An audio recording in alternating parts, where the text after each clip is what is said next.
This is the beginning. We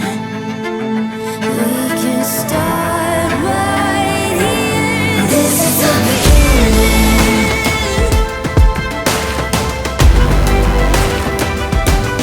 This is the beginning. This is the beginning.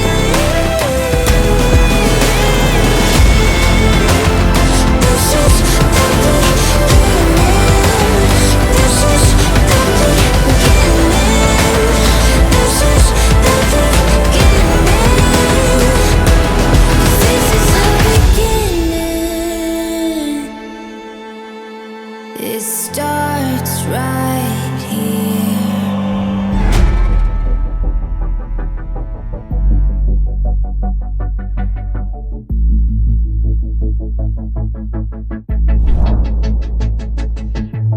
Hi, Derek. What's up, man? We're just gonna roll straight into it. Yeah, so I haven't had like a lot of time to do research on you. Like I wanted to get some more time, but I just been super busy, you know? So I might be like a little ignorant to like what you're about and stuff. So like don't feel bad about it. So just feel free to explain it, you know, like I'm trying to figure it out. So I mean, All good.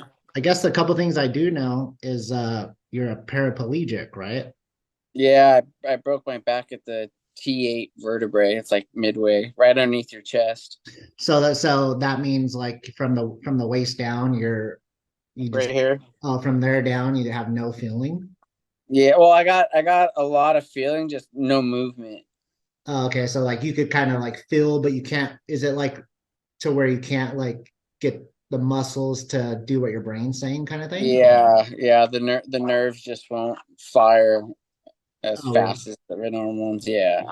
Do you find that coming back at all, or is it like do you see? Um, it's weird. Like I've been hurt for about 14 years now, and I Oh, had like nothing. I had nothing coming back, and then about like 6 years into it, I had a bunch, and then it took a couple of years off, and then I had another couple of years, and some other stuff came back. So it's like the human body's crazy. It's weird.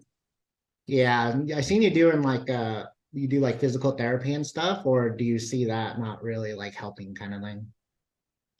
Not really. Now more so. I'm just about going out there and just trying to live badass life as I can. So No, dude, the pictures I seen and stuff, I'm like, man, he's out there living it. Like that's cool. Like do you find yourself just being super motivated to like show other people like not to quit and stuff? Because like obviously your situation's pretty tough. Like I couldn't even imagine how that situation is, you know.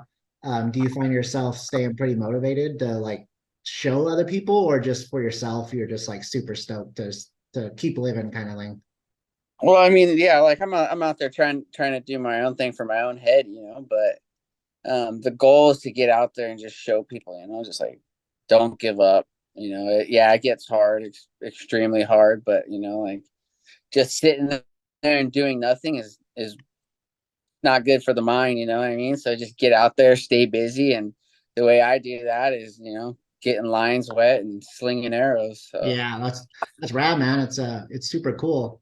Do you want to talk about like what happened like for your accident or not really? yeah, I used to travel the world snowboarding before I got hurt, and I was jumping from like continent to continent, chasing winter like all year round. And then around right after I turned 21, I fell off a roof working construction. I was doing a side job to save up money for a trip to down to New Zealand, Oh and yeah. she took one wrong step, and yeah, that's all she wrote. So, and now here I am. Do you know what happened? Did you like land on your like butt or did you like land on like your neck or like I what? landed shoulders first with my feet in the air. Like kind So I of. came down like, Oh yeah. and it just like folding right in half, and yeah. Did you know instantly? Like you were like, oh, something's not right. Well, it was crazy, man. Like I was knocked out for a long time, and I came to, and I was like, and like I could tell I couldn't feel my legs, but then I passed back out, and I wake up, and there'd be a bunch of people in front of me. I pass back out, wake up. There's a paramedic in front of me. Pass out, wake up in a helicopter. Like just the body was just going through shock, just trying to shut everything out. But Oh yeah, I know that feeling. I've woke up, I used to ride dirt bikes a lot and I've woken up with like six people above me and I'm like, oh crap, what happened? You know, like it's a super instant where it's just in and out, just flat. It's so weird. Right. Yeah, I met more people in wheelchairs who've gotten hurt from dirt bikes than any other avenue. So Oh, yeah, that's my most injuries. So like I was a stuntman in on movies till like 2014, but dirt bikes are the worst. I almost amputated my leg in high school on a dirt bike, yeah. And it could happen just like that.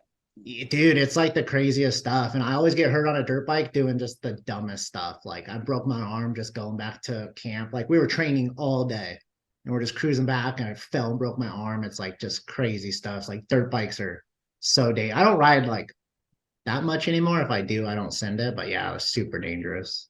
Yeah, that's what trips me out too. Is like I was backflipping 50-foot kickers, you know what I mean? Yeah. And I fall off a 9-foot roof Yeah. and break my back. Yeah, it's insane. That sucks. Hey, so not to talk too much about that. Oh, Where do you all live at? good. I thought you lived on the East Coast, but you live in SoCal, right? Yeah, I'm an HB boy, Oh Huntington shoot. Beach. All right. I could see a little surfer voice behind you a little bit. Yeah. Yeah, that's cool.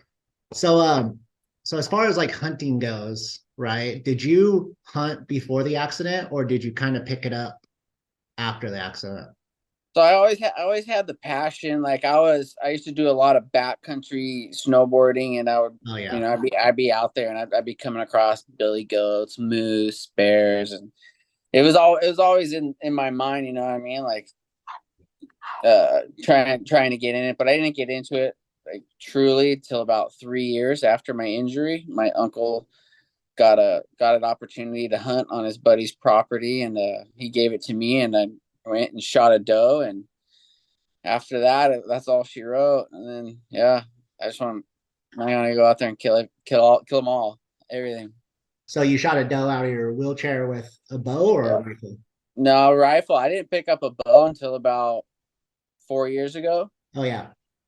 but I've gotten a couple critters with the stick and string so far. So Do dope. you do you have to find yourself like more on like private land stuff, or can you still kind of go public land? Because I feel like the wheelchairs aren't super accessible to like a lot of public land stuff. Like, right? Is that right? Or Yeah, well, yeah.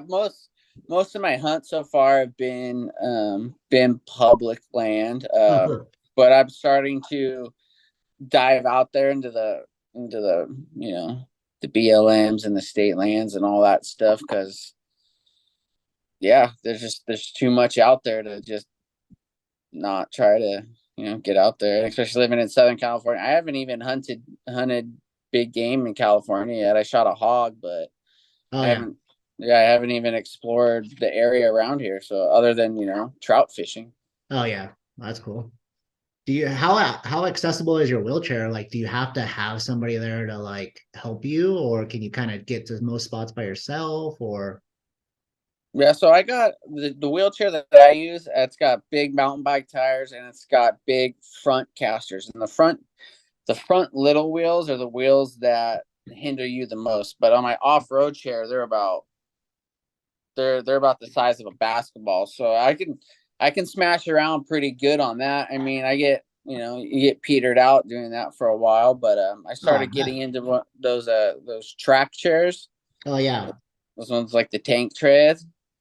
Yeah, I went out and did a 3D shoot out in Utah, Mountain Archery Fest out there in Beaver, Utah, and it was super cool. I'm gonna hop on one of those from now on and venture out, and they're quiet too, so that helps. That's the ones with like the triangle tracks, like a tank. Yeah, Oh, yeah, cool. What yeah. Problem is those things are just really heavy. The one that I use is a manual chair, so like if there's a giant log or whatnot I need to get over, like whoever's with me can just pop me over, and then I keep on smashing. So do those are those things pretty expensive to like pick one up? yeah, stock they're like 13.5, and Jeez. you can customize them all the way up to 30K. Dang, that's insane. Yeah, right. I feel like you can almost get like a little Ford Ranger decked out for that same. Oh yeah, big time. Yeah, it's It sucks, but you know, it is what it is. Yeah, do you I know there's like some programs. I see some guys hunt with some guys in wheelchairs occasionally, and there's like some programs where they give hunts to people. Have you ever found yourself like on a receiving end of that or something similar? No, not yet. I've put it out there that I'm interested, but nothing's manifested itself yet. So Yeah. in the meantime, I'm just take kicking butt, taking names. You know what I mean? Working as many avenues as I can on public and private, and like family, friends here and there. So how would that avenue work? Like if you were trying to do stuff like that, just producing content, kind of like trying to find like value, or is it like a raffle thing where they're just gonna give one away, or like what's the thing you're gonna do to like optimize your chances of maybe going on one of those hunts or maybe getting one of those wheelchairs donated to you? Like what would be the best avenue for us people that haven't researched it, obviously, like you have? Yeah, yeah. Well, personally, for me, I grind at everything. I'm out there. I think about hunting and fishing all year long. And I'm working the phones, I'm working the computers, talking people, networking, Yeah. hitting people up, like we've got orange orchards over here in the local mountains, like, hey, can access property, like just keep grinding and just keep putting yourself out there. And like, and I'm a God-fearing man, so I believe that that you put in work and have faith, and think good things come to those who never give up. Yeah, man, that's a smart way to think. That's like what I do. Like when I was doing like a lot of big movies and stuff, I would just like one of my buddies pretty famous in LA, does like a lot of YouTube stuff, and I would always help him with videos for free. I'm like, after I stopped doing stunts, I was just helping him for free because I was like, I could just see if I put myself there, that eventually some value is going to come back to me. So that's like a smart way to do it, is like Yeah.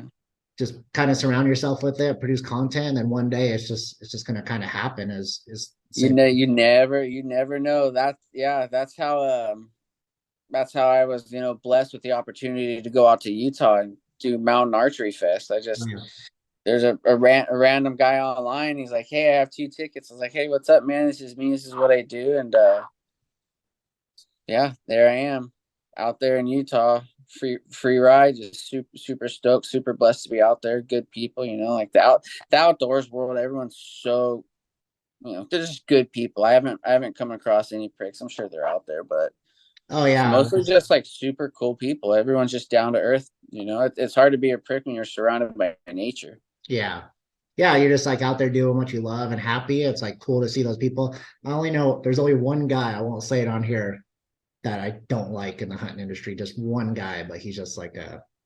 I'll tell you later, but he's not a good Yeah, dude. Everybody else I've ever met, like they're just so cool and they're just like so passionate about the same thing. So I'm sure, right, especially with the hunting community, it's kind of similar to cowboys, right? They're gonna take their shirts off their backs. So I'm sure they're always like jumping in to help you do whatever you need or offer right. tickets to you and stuff. So that's rad.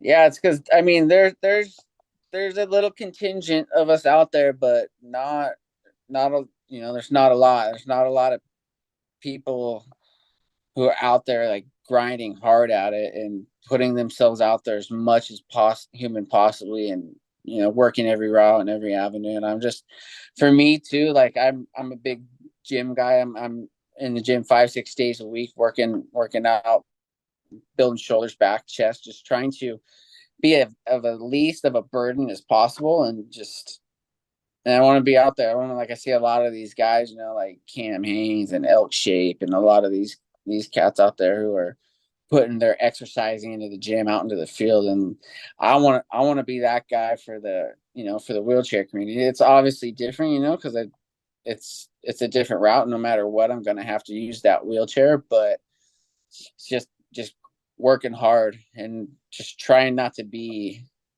do everything on my own. I don't want Yeah. anyone to have to be like, "Oh, we got to help this guy do this and that," So Well, that's a smart thing to do. Like, so you're just out there, like experiencing life instead of kind of waiting for a handout, to where like, say if maybe that hunt we were talking about, or maybe like the wheelchair that they give away doesn't come to you, at least you have all these stories instead of just waiting around for a handout. You're out there just trying to, still kill it And if you get a little break here and there, I mean, it'd be awesome, but at least you're still out there living because, Yeah, you know. exactly. That's what I'm out there. I'm a sports photographer and a Oh, wow. woodworker. And I'm grinding at that. I pay my bills, I feed my belly, and I buy tags. That's my life, dude. So out there grinding, just working on it. So Dude, stoked, the stoked to is be the alive.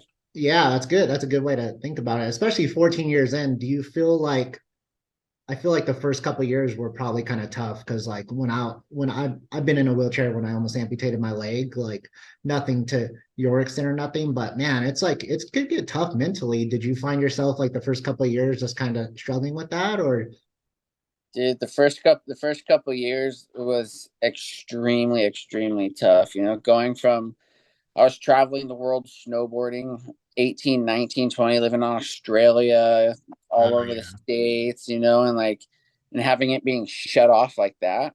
And it wasn't even of my own free will, you know what I mean? Like it happened and I wasn't ready. It was the last thing I would have thought would have happened. So yeah, it was super depressing, man, like bad thoughts, had no idea what to do with my life because I had everything dialed in. I knew what my career was. I was going to be a paramedic. I was in school. I had a bunch of the licenses and work, and I was ready to take the next step out in the field. And yeah, it all shut off in the blink of an eye. And now I'm like, well, I worked 21 years for this, and now what? You know what I mean? So like, I had to like figure it Stop. all out. But once I got into the outdoors, it really, yeah, it really lifted the spirits and just getting out there and before the sun gets out there and you wake up with the earth, and the sun comes up and all that the birds start chirping, the animals start coming out and just peaceful. Peaceful. I just try to surround myself with as much as that as possible. So are you like so you're probably pretty stoked that you found hunting because your mindset was kind of going like that, right? Like you feel like hunting helped, like not to say save your life, but helped you get through those bad moments, you know? Oh, absolutely. I definitely consider it saved my life for sure. Because Oh, okay. being dark, having some dark thoughts after everything being shut off in the blink of an eye. But yeah, and it gave me a route to focus on something too. Because you need a goal in life, and you get that goal, and you focus head on, and you try everything you possibly can to work that avenue. And like I said, like I'm throwing out team, spider webbing all over the place, just Yeah. trying to make, and that's like I don't, yeah, I'm not balling in money, dude, but I'm balling in memories and Yeah. experiences, dude. Like I do a lot of stuff, and people are like, "What do you do that in a wheelchair?" Like I threw a harpoon at an alligator, a 12-foot Oh shoot, I was alligator. gonna You know ask what you I about that. mean? And then people are like, "What? You did that in a wheelchair?" I'm like, "Yeah." Like he was just sitting there, and yeah, I had a harpoon in my hand, so yeah. Now he's on my wall, so. Out of a boat or off land or what? Yeah, they have a little 14-foot center console. Oh, nice. The first shot got him with my bow, but with the alligator, that's got like a little diamond between their eyes on the back of their head, right where their brain is, and that's where you're supposed to hit them, and it's supposed to take them out like that. Well, my first shot with the bow, there's wakes in the lake, and you're trying to hit a bow, and Oh yeah. I squeezed off and it went through one cheek and out the other. And this guy did not like that. He started thrashing, his tail was banging up against the boat. Like, so I'm not familiar with boat terms, but I think there's like the hole, the low part, and then there's like the very front of the boat where you can Oh yeah. stand and fish from. I was up on my wheelchair on that, and my dad's standing down in the hole, holding me up.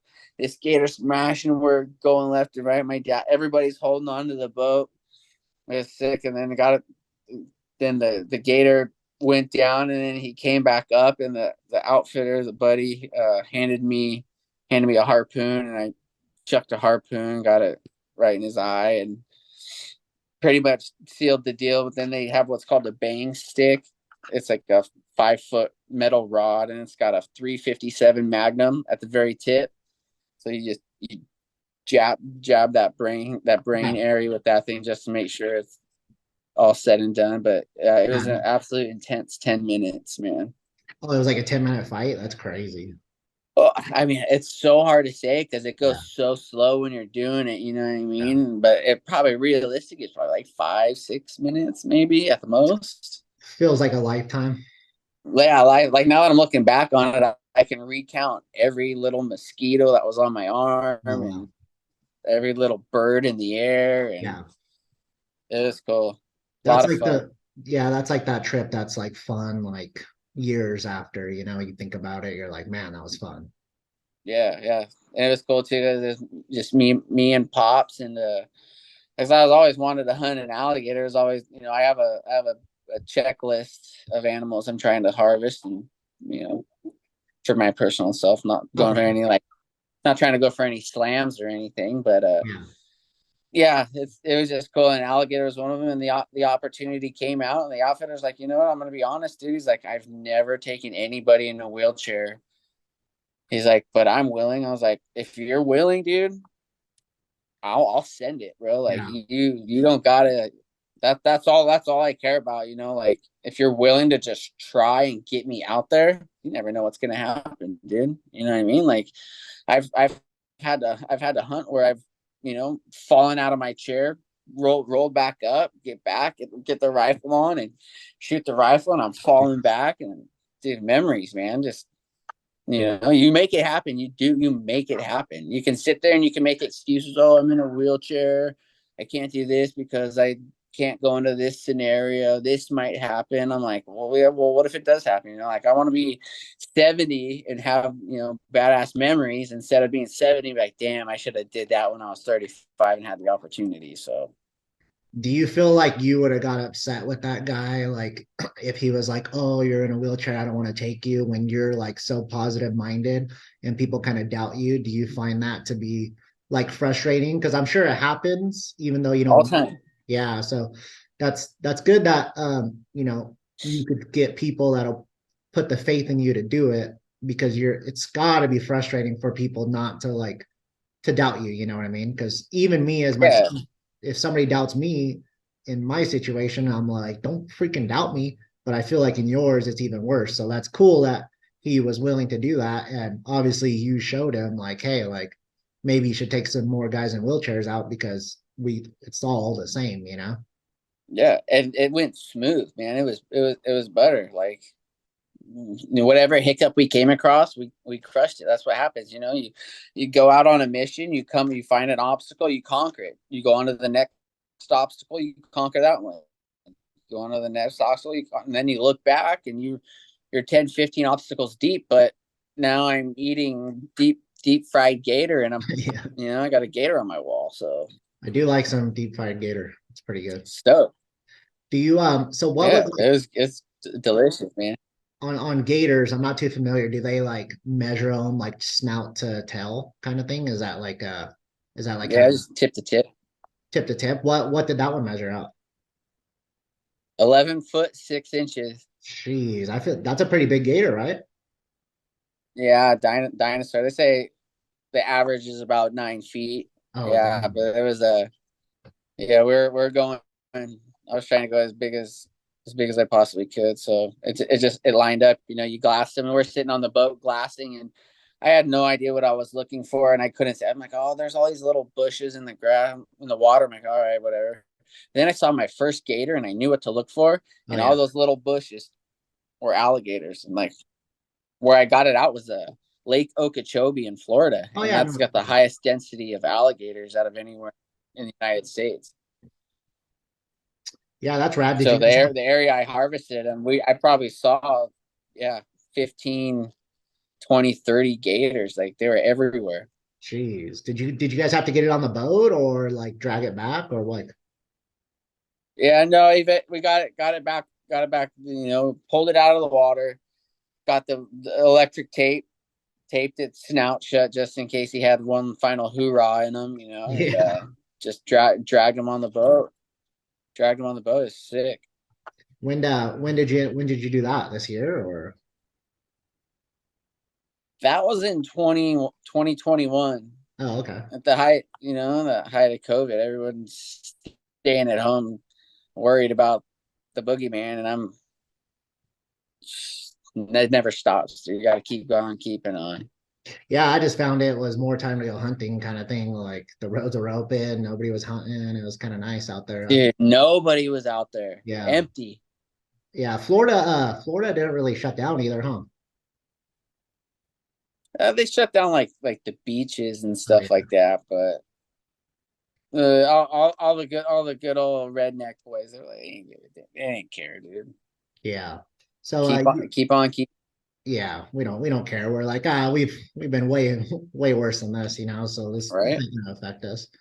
So you said you were with your dad. Do you hunt with your dad often or I try to get out there with him as much as possible and make as many memories as I possibly can. Yeah, we do the woodworking together, and we make some pretty good pieces. So yeah, he's completely on board and have some cool memories. Some deer. We got charged by a black bear out in Maine. oh That what? was a pretty insane story. Yeah, so we're sitting there at a bait, hunting over bait, and Yeah. we're sitting on the ground, and my dad's sitting up against an aspen tree. I'm in my chair leaning against an aspen tree. We have a couple bushes over our feet and whatnot just to break our silhouettes up, and this black bear comes from the right, and the bait's only about 20 yards in front of us. This black bear comes from the right, and the outfitter filled the bait up with a bunch of donuts, a bunch of sugary donuts, and Oh yeah. so he grabbed a donut and he walked about 10 yards to the left and sitting there eating, and then all of a sudden he turns around or he barks like really, I don't know what the term is, but he goes roof, and he turns 180 degrees and just takes off full speed. Well, what's downrange of the bait site, is me and my dad were both sitting on the ground, and this bear was on us like that, dude. Like, and you could hear every footstep that hit the ground was like thud, thud, thud, thud. And this bear got probably 5 feet from us, and I just threw up my hand like, "Hey, bear!" And he stops, and when he stopped, all fours hit the ground, and he kicked up dirt all over my dad. My dad just got pelted, and he went down like that. And the bear looked at, well, the bear's already spooked. His eyes were that, I saw his pupils, and his pupils were huge. And he looked up at me. He's like, "Oh, what the heck?" So he stops and he turns and pivots. Well, when he pivots and he turns right, what's there? My dad's legs. So my dad's sitting up with his back against the tree, and his legs are straight out forward. This bear jumps over my dad's legs, and its fur brushes up against my dad's arm. And this thing, Golly. boom, and takes off. My dad, I'm looking over at my dad, and he's got his head down like this. I'm like, Dad. So on the fourth dad, he looked up at me. He's like, "That was a big bear." He's freaking spooked. So spooked. I was dying laughing. I almost peed myself just sitting there laughing so hard. My dad, after you harvest an animal, my dad's like this, Oh dude. yeah, I bet. I was dying laughing. Well, what had happened is another bear had come up to the bait and spooked that bear. And this next bear that showed up wasn't much bigger than the first bear. He topped out probably 150 pounds. Not very big, but I had so much adrenaline. My heart was pounding out of my chest. I threw up the optic and 7mm Magnum, and I shot that bear, dropped him right in his steps. But where I wasn't paying quite attention. I was just looking at the bear, and I had that optic really close to my eye. Boom, scope slapped myself, and I'm just leaking blood, man. I have blood coming off my nose, off my chin. My teeth are bright red, but I could care less. I was like, there's a video on my Instagram, and I was just like, I just got a big bear, and I'm like soaked in blood. It was so funny. Like looking back on that, I'm like, dude, that was so worth every second of that trip, dude. Like just for that 30 seconds, dude. It all Oh happened yeah. within like 30 seconds. It made the Again, whole trip this cool. again, it feels like 10 minutes. Yeah, oh yeah, absolutely. Like I said, I remember every single tree, where that tree was, the color of the leaves, all that. Yeah, that's cool. That's crazy. So yeah, was that your first bear or Yeah, it was my first black bear. I haven't gone back since. I really want to get out there and get one, but yeah, that was my first one. It was cool. I like bear meat too. I heard a lot of people yes. talking down on black bear. I'm like, I don't know what you guys are talking about. I loved it. Dude, when I shot a Boone and Crockett bear in Arizona in 2020, 2020, I think. And dude, the meat is so good. Like I love Yeah. it. Yeah, I was all about it. Like I love like bear cheeseburgers. Like they're so good. Like Yep. I don't know why Yep. people say they're like it's greasy. Like my bear had like this much fat on it that we had to cut off. So like I feel like if people leave that on, it's gonna taste like crap. But I got rid of Yeah. all of that. That's what I always do. I always get rid of the extra crap and just go like the leanest meat I could get, and it always is tasting Absolutely. good. But yeah, that's my goal this year is to get a couple bears on the ground. Nice. I love bear hunting. Like there's something about it. It's just like it's just an insane to be like I got a black bear. Like it's Yeah. something weird. Yeah. People think of bears, they think of something where you're not on top of the food chain Yeah, anymore. Yeah. yeah. So But the one thing I don't want to do is grizzly bear. I'm good on that. I don't have to. yeah, those grizzlies and those brown bears, man. Whew. Yeah, I don't. Not unless I'm shooting them like 800 yards, but you're still in the drive-through, and I don't know if I want to be smacking a lion on his butt. Like Yeah. Yeah. Those things are definitely no joke. yeah. What other hunts have you done? Like your favorite hunts? I've gotten a couple pronghorn with my Hoyt and my bow. I Oh, right. got one at 25 and one at 30. Um, City water. yeah, I was sitting water, and the second one was funny because I was in the blind and it was 98 degrees outside. I'm in my boxers and Yeah. hunting in a blind, and I got this pronghorn. And I'm roll out of the blind in my underwear, and I'm like, oh yeah, I got to put my clothes on. I got the pictures to take, dude. It was funny, yeah. But I was able, definitely got blessed on that trip, and then got a I got a pretty nice whitetail 164 Oh wow, that's good. That's good. 7/8 inches. Yeah, I was that's a fun story too. So I was sitting in a blind, and me and my dad get in the blind around 12 in the afternoon, and we're sitting, and there's a corn feeder about 100 yards in front of us, and a this doe comes out of the bushes, and she's moseying along, and I'm paying attention to the doe, and doe walks out in front of the blind, but something catches my eye out of the left, and right where that doe had came out of the bushes. That 164-inch buck comes with his nose down, licking his nose, sniffing the air, looking down at the ground like that doe was in heat. So Yeah. and this buck knew it, and he wanted to pee, so he was going, and he comes about 40 yards in front of the blind, and I'm hunting with a rifle. I get my optic on him, have him dead to rights. I go, and he's walking on, and he stops, and I pull the trigger, and click. I'm like, Oh, oh no! Like we had just gotten in the blind, so I hadn't even had time to rack around in my rifle right oh yeah. yet, and because we just got the chairs ready and everything, and that doe came out, I was like, freeze, like. So I was like, oh my gosh, I can't believe this is happening. This is the biggest buck I've ever seen. And I rookied it, you know what I mean? So Yeah. I slowly and quietly jacked around. But thank God that doe was in heat, because that buck, he looked at me, and then he looked at the doe, and then he saw the doe, and then he started trotting off, at a medium pace, and got he got up to the corn feeder where the doe is, or the doe sees the buck, and she takes off into the trees, and the buck goes, and he's jogging off into the trees. Well, I have my optic on him, and I'm just about to stop him. I'm like, meh, and he stops himself, and he looks back like, what was that buck I saw earlier? I want to make sure I don't have to like fight this buck. And when he stopped and looked back, I put one right in the boiler room, 30-06, and he went 40 yards and piled up, and yeah, I was super stoked. Were you pretty close to him? Like, what was the distance? So when that at the first miss, he was at 40 yards, and then Oh, when I finally popped him, he was probably 120, 130. oh yeah. I prefer that distance. 40 yards. Yeah, it was cool, but yeah, he didn't go 40 and piled up, and it was the biggest buck I ever seen. I was cloud nine, super stoked. What state was that in? Kansas, Oh southeast yeah. Kansas, yeah. Yeah, there's some big bucks in Kansas. I've never hunted whitetails, but my family's from southeast Kansas, and there's some big bucks down there.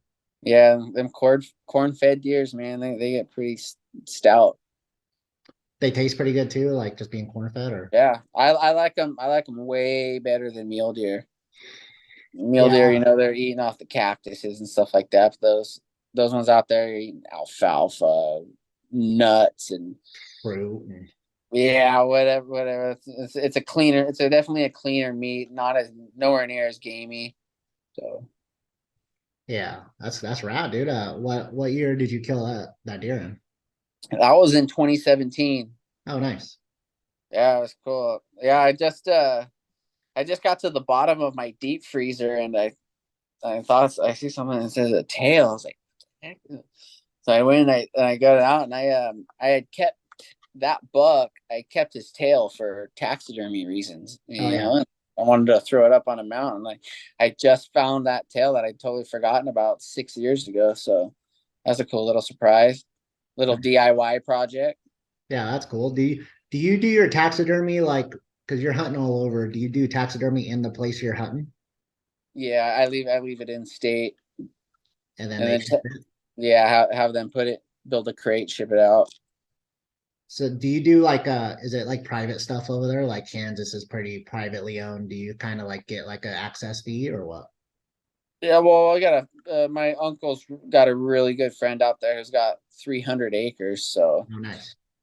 yeah, I've been able to, once you make friends with people too, and like they realize you're a good person and you build a relationship, there's that opportunity to always come back. And I give them some money just out of, Sure. you know, Of course. just to say, hey, thank you, dude. Like I'm not here to mooch a hunt off you. Like here's X amount of dollars, just to for whatever expenses you put in, like putting in food plots, whatever. So Yeah. Yeah. And then also too is I might want to come back one day. So like exactly, yeah, you want to stay on as good as rapport as possible. that's cool. Yeah. Do you find that hunting like way over there is super expensive, or do you think it's pretty reasonable? Well, I try to shop around for my best, but I mean with everything pricing going up, you know what I mean, and like corn goes up, so that means all the outfitters' prices are going Yeah. up, and it's definitely getting tougher and tougher. That's why I'm getting more into public lands and stuff like that recently. But always got a couple, I mean, one or two private hunts in my fall. I'm trying to in the February. You got Arizona, go javelina, and then you got your turkey season in the spring. Summertime, I go to Alaska every year. I'm actually leaving on Saturday to go out there. Got halibut fishing, salmon fishing, all that. Going out there for 8 days, and actually this time I'm going out there too. I got a friend who's showed me a nice area for black bear hunting, and out there in certain areas, you can hunt black bear all year round, and one tag is good for 3 black bear. And you don't need a So guide there. You don't need a guide. It's not the. no, not for these tags. They're over the counter. You Oh, just go wow. into a Bass Pro, but and then you obviously got, your springtime, you got good fur, bad meat. Yeah. Summertime, they're mangy, all that stuff. And then in the fall, they got good meat and a good hide.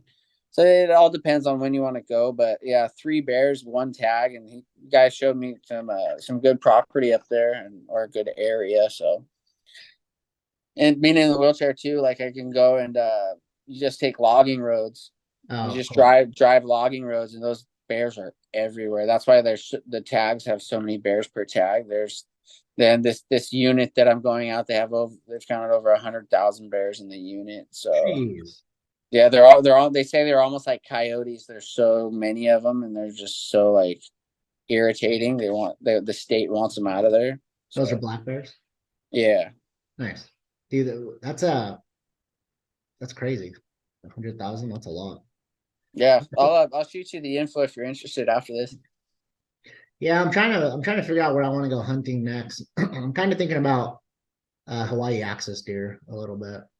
There you go. It's kind of on my list, but we'll see. I'm pretty busy right now, but as you were saying about the bears, like I like fall bear hunting, but I just hate how it just adds another thing to my season. Like it's already so stacked. Like I wish I could get on some spring bears, but yeah, fall bears are they're just way better. They're big and bulky and Yeah, good chunky. looking. Yeah. Do you Do you have any tags for California, or are you just gonna like over the counter or anything, or what do you got? Yeah, I got a general season tag for the local mountains we got out here, and it's my Nice. first time out there. So we've been going out there a couple times just scouting and whatnot. But being in the wheelchair and not having a lot of accessibility and like because the local mountains are steep and deep. Yeah. But I've been at the local range and shooting long range, so I'm pretty dialed about the 600 yards. So I'm Nice. pretty confident, and we'll see where it goes.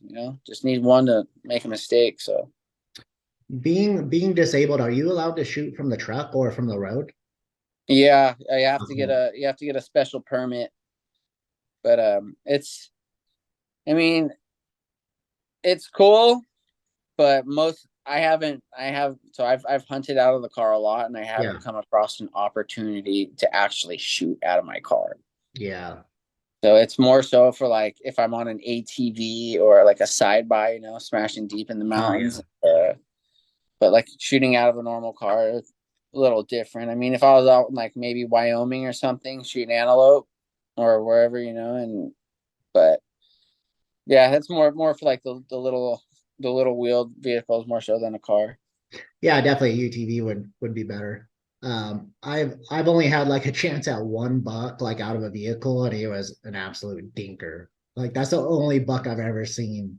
My buddies say they see him all the time just driving, and I'm like, anytime I'm hunting, I just get away from roads. So I get what you mean. Like there's not a lot of opportunity when you're just driving where all the other pickups are driving. Yeah, those deer, they're spooking, and all, like the good deer too. Like they're big and they're good for a reason. You know what I mean? Yeah. And I'm gonna go hang out by the road during hunting season. They know when it's hunting season. You get flooded, you get people flood the area, and Just yeah, pushing onto those canyons. But if we had like a later season during the rut, you'd probably have a better chance. But like our season's so early here, it's tough. yeah. I actually pulled a coos tag for Southeast Arizona. Oh So yeah. I'm yeah down in the unit 39. Oh, that's a good one. Yeah, so I'm pretty stoked. No, I'm sorry, 35. 35. 35, yeah, down there, Southeast Arizona. My first coos hunt, so fingers crossed. That's actually an any deer tag, but I'm more Yeah. so going for those coos. But we'll see. Yeah, but if a big muley walks out, you're not gonna be like, I'm good. No, he's getting smoked for Yeah, sure. of course. Yeah. I shot my bear down there down southern, like by Safford, but I think the zone there is like 33 or something. I don't know, but it's all good down there. Like we were talking to the locals, and they're like, all the big coos bucks are down south. So you It's absolutely beautiful down there. yeah, it's cool. I like it. I love Arizona to hunt it. Like, have you done any hunting in Arizona? Or? Yeah, I have done a lot of predator. I've done some mule deer up in like around the Kingman area, Oh yeah, Javelina around that area. Yeah, mostly just like small predators in the area, the southern Arizona. So it's my first deer tag out there. I'm pretty stoked. oh cool. Yeah, I had a deer tag last year, rifle tag, but I just was seeing little tiny bucks, and I just this this one guide that my brother knows. Do you know my brother? Possibly. SoCal Hunt Fish on Instagram. Oh yeah, yeah, Yeah, that's my brother. yeah. I just bought a bunch of his stickers. Oh, really cool. Yeah. Yeah, good dude. Yeah, so I was out on that. It was like a 9-day solo hunt, and he knows a guide over there, and the guide gave me info on a giant buck. But it was an 18-mile round trip just to get to this buck, and I could not find him. So it was pretty tough, but it was still fun. I seen a bunch of forked horns, but I let them live. Really? Your Instagram's full of you getting fork and horns, dude. I've shot a few, like two, but now how far It's, I was, how far I was in there, I was like, I am not packing. it's I'm completely joking, bro. But yeah, it's hey, I'm a meat hunter, dude. I'm there to I'm Yeah, there to no, yeah, fill my sure. belly, bro. Like I was just talking to another buddy. He's like, yeah, he's got a tag for Northern California. We were talking. He's like, dude, if anything comes out with any kind of nub or whatnot, he's like, it's down, dude. I'm like, yeah, take it. No, yeah, I support whoever wants to shoot whatever they want to shoot, but yeah, like how far I was, I'm like, these 3 forker horns. I'm like, there's no way. Like I am not. Yeah, all good. Yeah, it's but yeah, so I ended up not filling a tag, which is fine by me, but ended up finding a 182-inch bighorn sheep and gave that info back to that guide, and they went and shot him, and he was the biggest one in Arizona that was killed. Nice, man. Yeah, he, Yeah, you never, if anything, you come out smarter for the next year. yeah, so I'll go I back like there that. one day, but man, I'm backpacking in there. It was freaking Handle it. That's nine awesome. miles, 9 miles just to get in there. It sucked. It was like, Yeah, yeah. That's why I want to get one of those. When I get my track chair, I'm gonna get one a solar powered charger, and those track chairs are good for 7 miles on a full charge. oh, So you nice. get back there, sit there, charge it, Oh, cool. solar charge it, and then I'll have some access around there. But yeah, I plan on doing some backpacking trips. I haven't done it yet, and I haven't heard of anybody in a wheelchair doing that. Yeah. So that's just something, and anytime I hear of something and I haven't like heard of anybody in a wheelchair doing it, I automatically want to do it. That's exactly how I am. I'm like, I have this idea. I'm like, I haven't seen that on YouTube yet. Let me film it. Are you gonna film anything? Like, do you film Absolutely. most of your stuff? You're cool. Yeah, I try to. I'm mostly, man, I've been on it's on the iPhone, but It's this fine. this year I'm gonna start bringing out I got a nice DSLR and Yeah. gonna be smashing around with that, bringing it out. I'm going to Axis out in Texas Oh, cool. over the winter. I got whitetail over Thanksgiving, that coos hunt. So I got some things lined up. So hopefully have some good content coming this after this fall. Yeah, that'd be cool. As like, I've been trying to film a lot, but man, like during hunting, it's tough. Like, it's tough to film, but hopefully, like your dad could help you out a little bit filming and stuff, and get some good content because it'd be cool Yeah. to. I'd love to watch you backpack in on a track share. I think that'd be pretty cool. Yeah, that's the goal, and we got a local spot down here where I'm at, and they train people how to in wheelchairs how to ride horseback. So that's my next deal. I'm gonna get on a horse and do a horse backpack trip. Get Oh, out there. okay. Like a packing like a packer, like pack in or Yeah. Do a 7 day back.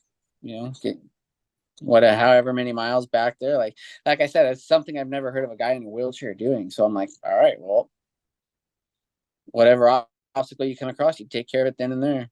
yeah, I feel like you should document that because yeah, I've never seen that. Like, and I watch YouTube all the time. I've never seen it, so I feel like you might have something there. Just even if it's iPhone footage. I mean, iPhones are so good nowadays. Like, just Right. film it and dude, you could hire even if you don't like the edit, you could hire an editor for $100 to be like, here's all the footage, edit it for me. But I tried to do that before, but it's tough. They never like edit it how you want it. Like you have a vision, you were there, and then they Yeah. edit it, you're like, golly, Yeah, with being a sports photographer and I do surfing mainly I do a lot of videography through that, and Oh, I've so yeah. gotten pretty decent at the whole video edits. Yeah, so you're set, man. Yeah, it'd be cool to see some more content like that because I'm pretty ignorant to it. So if you have the platform, I feel like you should try to get it out there, because it's a crazy thing to me, like I feel like you guys, it's a whole another level than what we're doing because you got to deal with a wheelchair and all upper body and just out there Yeah. hammering, and your mindset has to be double of what ours is just to stay in it. Like, it's crazy. So yeah, if you document it, man, like I'll definitely be watching. That'd be pretty cool. Yeah, it's definitely a lot harder, but it's more rewarding too, because knowing that doing something so hard and having so many people doubt you and then you come out on top. I love that feeling, dude. I'm Yeah. addicted to that. That's a drug. Yeah, I love when people doubt me. Like, I'll do, like before season, I'll do like a little Instagram poll, be like, "Am I gonna harvest a buck this year?" And people be like, "No," and I'm like, yeah, "Watch this shit." Like I Yeah. love it. Doubt me, please. So All right. I get Get what you're after saying. it, dude. So you just got the California stuff and then those other hunts. When did you shoot your first animal? What year was it? I got hurt in 2009. So around 2012, 2013. That first hunt was an absolute eye opener too, because we were out in Kansas and we are hunting in a blind, but they had like it was the coldest cold spell in like 80 years. We were out there in the morning. It was negative 13 degrees, and we're sitting. It was so cold. Our portable heater stopped working. Yeah, I don't know how that works. It got hot, but then that thing just died off, and we're just sitting in there, me, my dad, and my uncle in this blind, and eventually we were just like, dude, like, because we weren't even seeing anything in the morning. Even the animals were like, no, we're not moving. We're bundling up, but the afternoon was an absolute marathon of whitetail. Every night was just 20, 30, 40 does, a couple bucks, but yeah, it was, That's always good to keep you in there a little longer, you know, like if you're not seeing nothing and freezing, you're like, I'm good, you know, but when you're seeing bucks, you're like, it's not that cold, you know, like it's cold. yeah, I could deal with it a little bit more, you know. right. Like as long as I'm not getting hypothermic or frostbite, I'll suck it up, you know. Dude, yeah, like when I'm hunting, if it's like 20, I'm like, it sucks. Like Yeah, I'm a wimp when it comes to cold. I'm talking to this new girl and we're talking about it today. She's like, I'll take you snowboarding, and if you go snowboarding with me, I'll go downhill mountain biking with you. And I'm like, oh, like I don't want to go. Like I know snowboarding's not that cold, like the stuff that you were dealing with, but still, like I just hate the cold. Like you'll yeah, see me out there just bundled up, like it's insane. So for you guys to sit in a blind, I've never sat a blind. Like I've tried it when I took my brother on his first like bow hunt. We like made some makeshift blinds where I didn't know what I was doing, but I sat there for like 15 minutes and a buck walked in. I missed it, and I was like, I'm done sitting here. Like I'm gonna go like this hike, you know. So you guys sitting in blinds, like that's a whole nother mental too. Just it's tough. Like yeah, yeah. Everything's got its pros and cons. yeah, back east, like I see why they hunt blinds. Like if you're seeing those bucks kind of pattern, you know. Yeah, yep.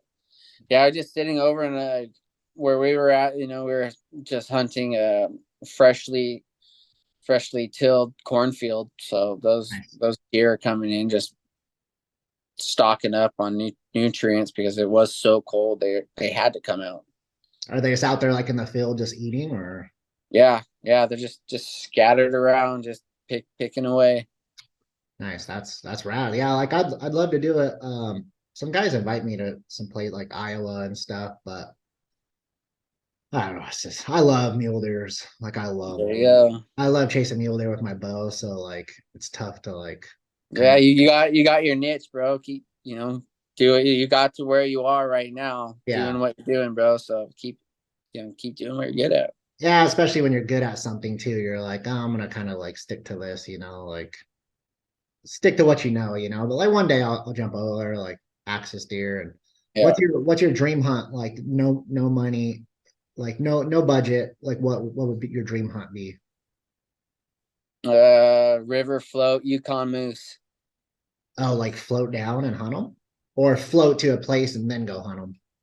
Um, well, you know, you fly in, and I've just seen people fly in, and then they take boats and they Oh yeah, go up river, and it's like that's like I got to think of like how it's my best option for being successful. You know what I mean? Like oh going cool. out there, flying into a spike camp or whatnot in a big tundra area, being in a wheelchair and up there, it's really that tundra is super squishy, and Yeah, it'd be hard. I had a friend harvest a caribou out there, but yeah, it's just different. So yeah, that would be the my you know Yukon moose going up a river.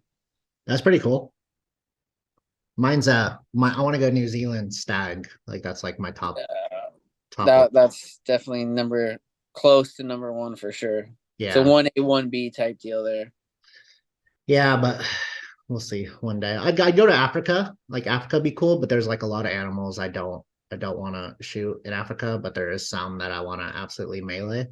But Yeah. that'd probably be second, and then but axis deer is probably like the most logical. Oh, you told me another one's heli hunting pigs. You did that? Yeah, Yeah. yeah, down in Texas. That What's was that like?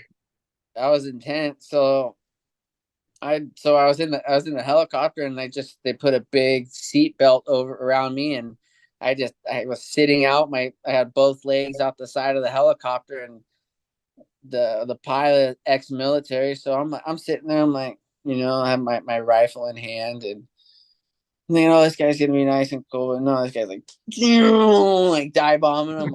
I thought I was gonna die. I thought I was gonna fall out of the helicopter. I'm like clutching my rifle, thinking it's gonna save my life, but I had a strap around my waist, and that was all that was holding me in. But that was really, really fun. Yeah, I've had two really good hunts doing that. I did the helicopter, and we're just flying around. You fly around the trees, and the helicopter pushes them out into the field, and then it's just blah, blah, blah, blah, mag, blah, blah, blah, blah, blah, mag, blah, blah, blah, blah, mag. People like, oh, how many did you get? I'm like, I lost count after like 15, dude. Like, Jeez, that's it crazy. was so much fun. That was a lot of fun too. And air rifle iguanas down in Fort Lauderdale, Florida. Dude, I seen that. It looks so cool. Like there's so Dude, many that of was them. a ton of fun. I shot probably 50, 60 iguanas, dude.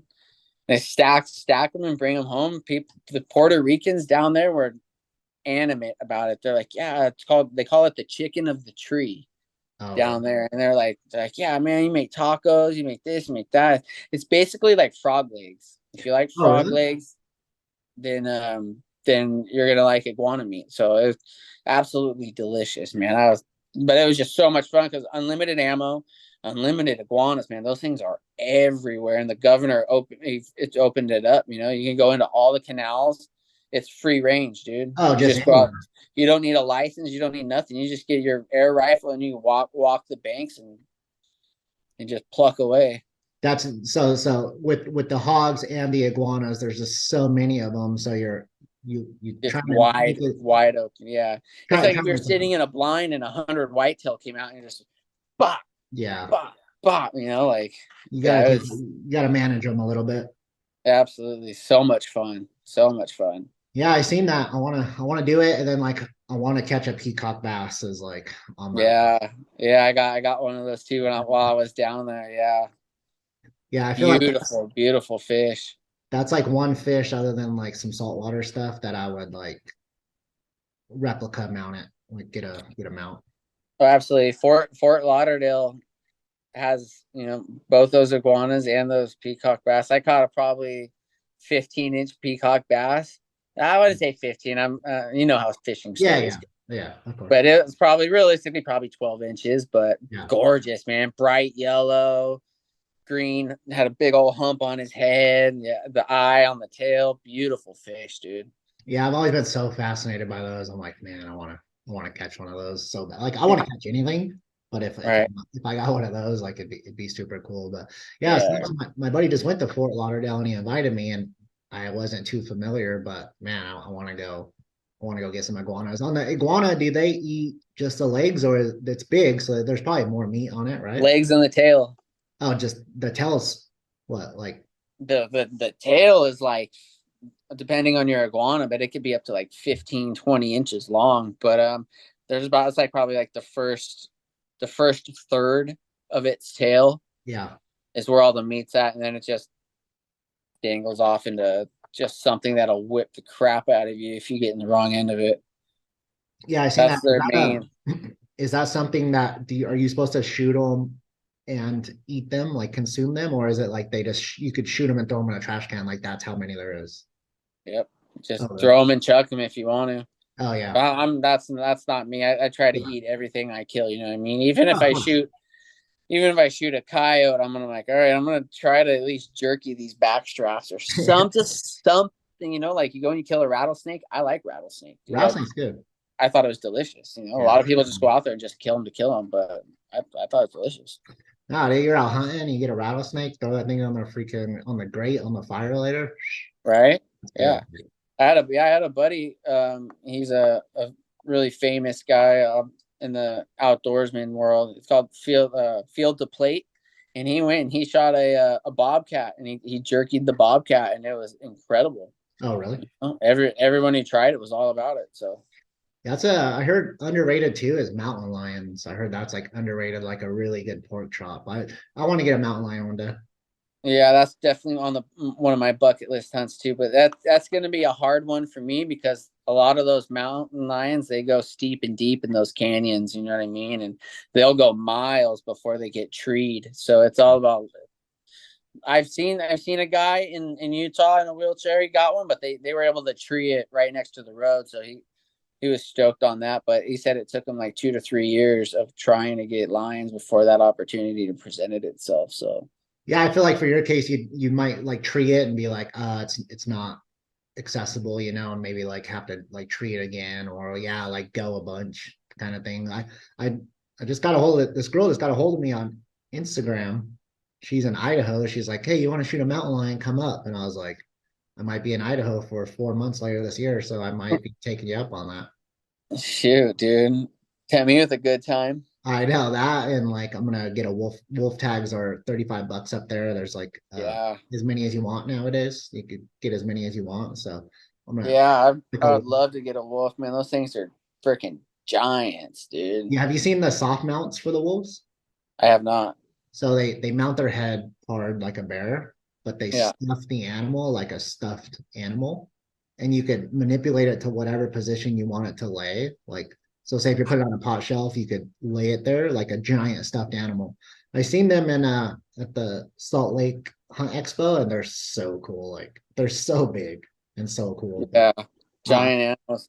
Yeah, I was thinking about trying to get one up. I was looking at it and Alaska, I think you need a guide for it, but going up to like Canada, up like Manitoba, because I was thinking about me like how what's my best option to get one, yeah. and because those ones out in Idaho, they're back there, dude, and it sound from what I've read and looked into, it would be not impossible for a guy in a wheelchair, but extremely hard. But Manitoba, I'm in Canada. They have there's a bunch of outfitters out there that bait them. So I was thinking about sitting on a bait and trying to just pluck away. Yeah, did you know that in Idaho there's this foundation or this organization? I can't recall the name. It's like Wolf Foundation or something. That if you join their group, it's like $40 a year, and you shoot a wolf in a certain zone in Idaho, they'll give you up to $2,000 hunting gear credit or gas credit to go shoot that wolf. Yeah, so like in southern Idaho, it's 2,000. Yeah, exactly. $2,000 if you give them a receipt for a brand new gun. In southern Idaho, it's $2,000, and then it gets less the higher you go because there's more wolves. But yeah, Yeah, yeah, they're trying to wipe them out, so they get money donated to them from like conservationists and stuff. But yeah, 2 grand to shoot one where I want to go. So I'm like, man, that's 2K reimbursement for my brand new gun I just got. I yeah. might be going for wolves this year. Good luck, man. I'll be rooting you on, dude. Yeah, I'm gonna need some luck because I heard it's pretty tough. But I've been meeting some people up there. I went to that Bucks for Brush event up there, and I met a couple guys, and they're like, "Oh, we'll show you right where the wolves are at." And I'm like, "I have your number now, so I'm gonna blow you." Yeah. Right. Yeah. Yeah, dude. Network. That's why I try to go to these 3D shoots. You know what I mean? Yeah, And network, bro. You just be if you're a friendly guy, and you put your name out there and you get people's numbers. Like I said, outdoorsman world, people are willing to just bless you to have fun, dude. Like there's a lot of good people out there. do you find yourself like being extroverted enough to like just talk to random people like that, like out there, or do you kind of? Yeah. Yeah. Absolutely. Especially because all my goal in life is to hunt and fish every single day Yeah, and I mean get paid for it, sure, that's cool. But if I can hunt and fish every single day, dude, like, I'll grind, bro. Like I'm friendly, dude. I'm already a talkative guy, so yeah. it's yeah, I just try to make friends, do the network, like that's a lot of these opportunities I've had. It's just been shooting my mouth off, you know what I mean? Like in a good way, you know what I mean? But Yeah, it's good. Just like talk to anybody because like you don't know who anybody is. Like you could just random person, you know. So like that's what I do. I'll talk to anybody anytime. And I just find myself like in these crazy like film shoots. Like I'm filming with this big YouTuber coming up. Like we're trying to figure out what we're gonna film and stuff. And it's just like just from like you said, just from running your mouth and bullshit, you know. It's like these opportunities to start Right? happening. But if you're just quiet in the back, like nobody's gonna know who No, you are. Like nothing's gonna come to you, dude. yeah. But that's crazy because like I didn't used to be this way to where I could just like talk to anybody, but like I feel like all my cell I did like most of them I killed like 11 big game animals in like a 3 year span, Hmm. 3 or 4 year span. And I feel Nice. like doing that, most of those, like 80% of them solo, which is weird, but being out there by myself, conquering stuff like by myself and like learning how to overcome that stuff actually got me not being shy and more Yeah. extroverted. It's a weird combo, but that's from hunting. I feel like got my personality up. It's kind of a weird way to think about it, but I feel like just overcoming that stuff. Like, do you think that before your accident you were super talkative, or do you think after like in hunting kind of got you more talkative, or Oh, absolutely. Yeah, it was definitely something I had to. I mean, I've always been like a mellow dude. Like I'll talk to people, but I won't go out of my. I was never a networker. yeah, I was like, I'm gonna grind in the shadows, and then if you come across my path, then we'll work. But now that there's something out there that I want, and yeah, to be able to hunt wherever, whatever it is, just yeah, go out there and just talk to people, just random people, man. Like I got like up at that archery shoot uh out in Utah, we're just spitting, and this guy's like, "Hey, you ever been elk hunting?" I'm like, no, but it's out. I definitely bucket list. He's like, here's my number, da da da da da. He's like, you seem like a cool dude. He's like, we'll try to figure it out. I'm like, that's all I ask, dude. If you're willing to just put 1 foot forward, I'll put the next foot forward, and you take a step, I'll take a step, and we'll go run a marathon, and hopefully we accomplish the goal. So it is what it is, just yeah, trying to network and just be a blessing to other people, especially in this day and age. You know what I mean? There's so much negativity and stuff like that, and people come across like I get a lot of it. A lot of people like, dude, like I thought I had a hard, like I'm going through stuff. I thought it was hard, but I see you're in a wheelchair, and you're obviously life is tough, dude. But you're out here having fun. You're smiling. You're bullshitting and stuff like that. He's like I really look up to that, and like I'm not like bragging or anything, but I'm like, oh, yeah, that's what motivates me to be like, dude, like you never know who's gonna look on you and find the inner strength or what they need to get through a hard time in life, because everybody's going through hard times, and more people are just really good at hiding it. So just just trying to be a blessing, dude, and see what comes of it.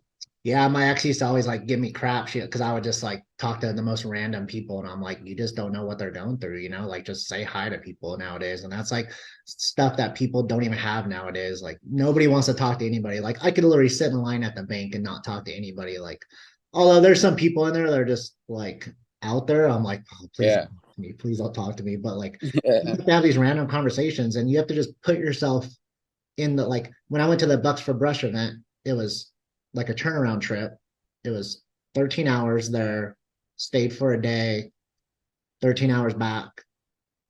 And but I met people there. So like you just have to be out there just networking and meet people. My brother would struggle with that. I'm like, hey, like you have to go do this stuff. So he finally just he's buddies with the guy from Rise and Shed.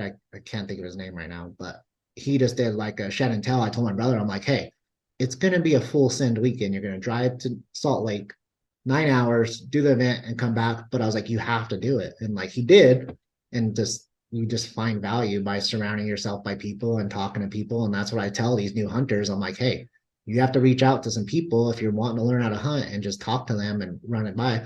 But also, like you were saying, you got to add a little bit of value or offer something in exchange to make it like a partnership rather than just like a guide kind of Yeah. thing. A So moot. yeah, like so, Yeah. I but hate I hate mooching, dude. Like it's just it irks me to no degree. yeah, my Like I used to be like when I was surf like before I got snowboarding. I was a big surfer. And I don't know, like state champion when I was 14 and all this stuff. But just like people being like, "Hey, give me this. Hey, give me that." It's like, Oh dude, yeah. like get your own stuff, bro. Like go out there and grind your butt off. I'm not like I didn't do all this to give you free stuff, dude. Like Yeah. What's your pet peeve with like hunters like mine? So as an example, I hate when somebody goes like, "Where do you hunt?" That's like my biggest pet peeve. I'm like, it just makes me so mad. I'm like, my one buddy, he knows where I hunt. I took him once and he never showed back up again. Like, but then he sent me this thing. He's like, "Hey, so like where should I go?" Like I drew the tag, where should I go? I'm like, just go. Like just if he would have like sent me a text and was like, "Hey, I'm checking out this mountain range. What do you think about it?" But instead he's like, "Where do I go?" That's like my biggest pet peeve. I'm like, put in some work and like hit me with something to respond to, you know? So what's like your biggest pet peeve like with hunters, like no matter what it is, like anything? I would definitely have to say shoot, man, that's a good one.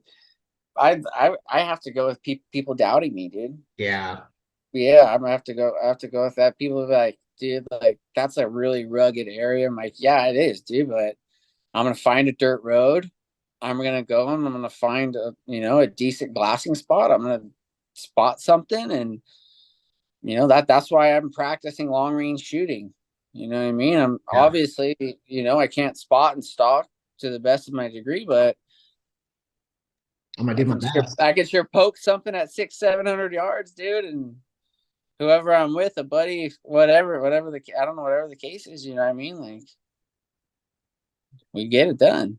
Yeah, well, I think I know where you're going this year, and if you need anything, just I'll give you my number. I could probably be there in like an hour, an hour and a half. So if you need any help, I'm always willing to go help some people pack out. Like my brother helped me pack out a couple. I called him like at 8 o'clock at night, like will you drive 3 hours? Come help me pack this deer out, you know? So if you need any help, I think I know where you're going. You don't have to tell me, but just give me a call. I'm over here in Hesperia, so these two mountain ranges that I think you might be on. I'm literally easy access to all those. D11. Yeah, I could.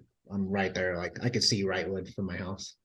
So There you obviously, go. I'm on this side. Like whichever side you're going to, just let me know. I'll come help you pack it out. I don't care.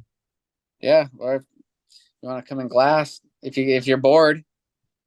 Yeah, I got It depends. I think that's like a. I think that like actually does. There's like a week in there. It doesn't coincide with any of my stuff. So yeah, I'm always down the glass, and there's this bear over there that I know about.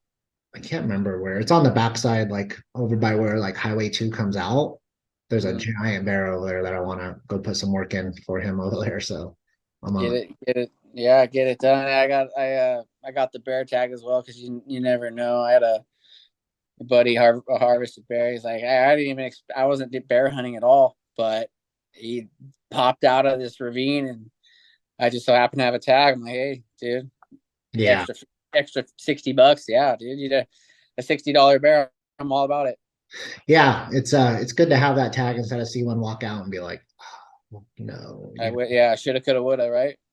Yeah, luckily the in Arizona you could just buy them at Walmart. So the 2 days after I seen that bear, I went to Walmart and bought a tag and went back in there and found that bear. So like I wish I Nice. if I would have had the tag then, I probably would have shot him then. But luckily it It worked worked out. out. Yeah.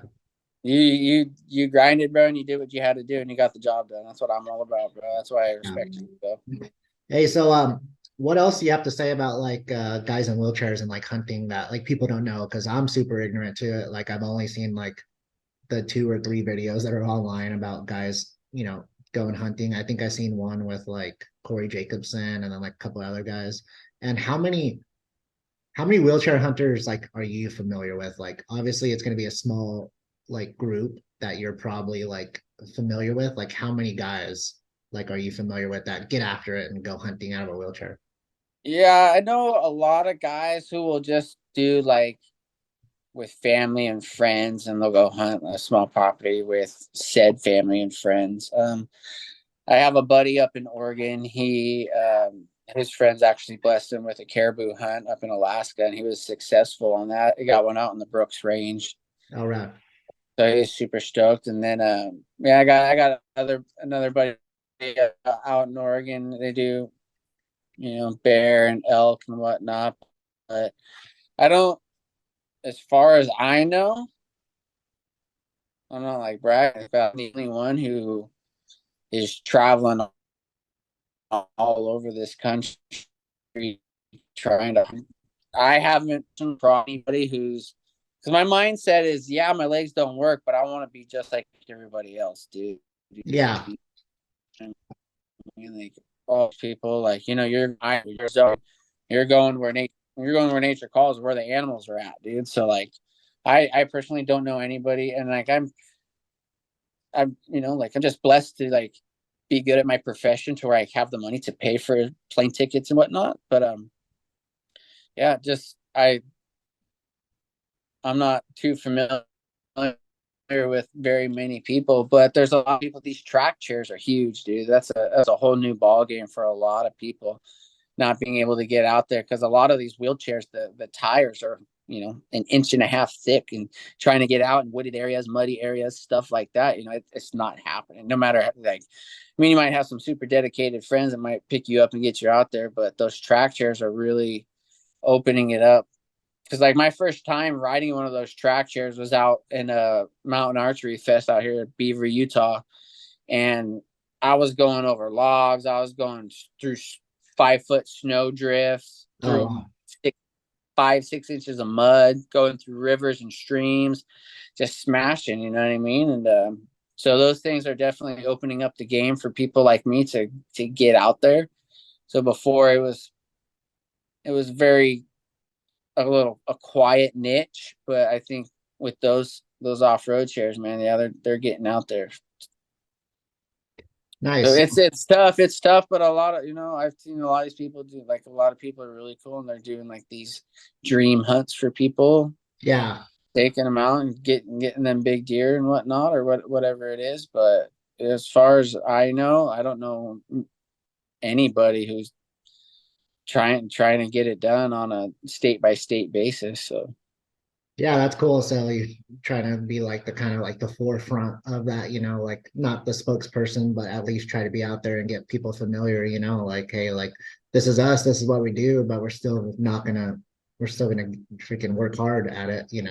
yeah, well, yeah, the main goal is to just show people in wheelchairs with disabilities that it can be done. You know what I mean? Because a lot of people automatically be like, they run through the negatives in their head, like, oh, I Yeah. can't do that, I can't do this would hinder me from that would hinder me from this, blah blah blah blah blah. It's just like I said, man, you come across an obstacle, you take care of it then and there. Like, I come across obstacles all the time. Like, you get a hotel room and your wheelchair can't fit in the bathroom door. Yeah. You know what I mean? Like, you figure out a way, you know what I mean? You jump on top and take a shit in the sink for all I care, bro. You get Yeah. it done. You know what I mean? Like, you do what you have to do to live the dream. It's, especially my position, it's not going to be easy. It's guaranteed it's going to be hard, dude. Like, your legs don't work. Yeah, it's going to be hard, bro. You're not going to be able to climb and hike and do all this stuff, but you find a way. You get it done, dude. It Yeah, is I'm what it stoked on. is. Yeah. Stop. Like Cam Hanes says, nobody cares. Work harder. Yeah. So Yeah, well, I'm stoked on you for having that mindset because like we were talking about earlier, like it's tough, man. It's tough. Like if I would have amputated my leg, like I feel like I would have been in a positive mindset too. Like I would have went through it, obviously, but I would have been getting out there and trying to do this. And when I was sitting on that freaking table and they were telling me that stuff, I'm like, well, it's just gonna be what's gonna be, and I'm just gonna have to deal with it. So stoked on you for having that positive mindset and like spreading that knowledge for everybody. And I appreciate you doing it for the wheelchair community, but like also for people that don't know too, because I feel like you informing us is going to help you advance your stuff too. yeah, they're just trying to. I mean, like, doing what I've done in the past. You drive out to a spot by myself, whatnot, get out, transfer into my wheelchair, roll a quarter mile, dude, in the dirt. You hop in your blind, hunt it, harvest an animal, and yeah, man, it's you get it done, dude. You just got to get it done. Nice. What you have any archery shoots coming up, like 3D stuff or? We got a couple 3D 3D shoots. I think there's another one up in Bear Mountain coming up here. Yeah, I'm sure. I got invited to that one. I might be there. I don't know yet. It's like in 3 weeks, right? The 3 week. Yeah, Yeah. something like that. Yeah. So I was gonna try to do that, and I got a couple 3D targets, and I got a buddy who's got a couple 3D targets, and we've been going up into D11, and we'll scout in the mornings, and midday we'll set up little obstacle courses and do our own little 3D shoots and whatnot. So, and do that. But other than that, I'm just waiting on archery axis, and then I'm going out to Georgia over Thanksgiving break. I'm gonna be hunting whitetail out there with my bow and hogs too.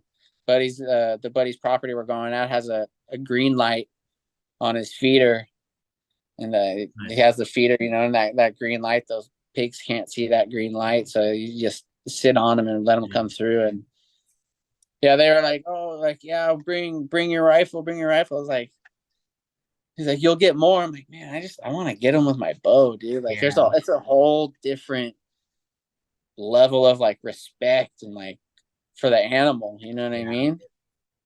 Yeah, shooting stuff with your bow is it's just way gnarlier. Like, Yeah, the first time I got a pronghorn with my bow, I was like, I'm sold. yeah. I'm never gonna. I'll hunt with my rifle if I have to, but I'm trying to go bow first, no matter what. Yeah, people like introduce me. They're like, oh yeah, he hunts, and they're like, oh cool. And they're like, yeah, he bow hunts, and they're like, oh shit, really? Like, they're like, what? That shit's crazy. I'm like, yes, it's pretty crazy. There's a full new level of respect for sure. Yeah, so bow hunters. I like bow hunting just because nobody's there. Like it's empty out there, Right? as far as Yeah, and you get longer seasons too. yeah, a lot more opportunity. And then I have that over the counter Arizona tag, so I could go August, December, January during the rut. Like, so it's just if not, you're shutting down in November kind of thing. So it's dumb not to have kind of thing. Well, Yeah, that Orange Army is no joke, bro, I don't even hunt opening days rifle. Like I'll skip opening day weekends. dude. I was always hunting private land.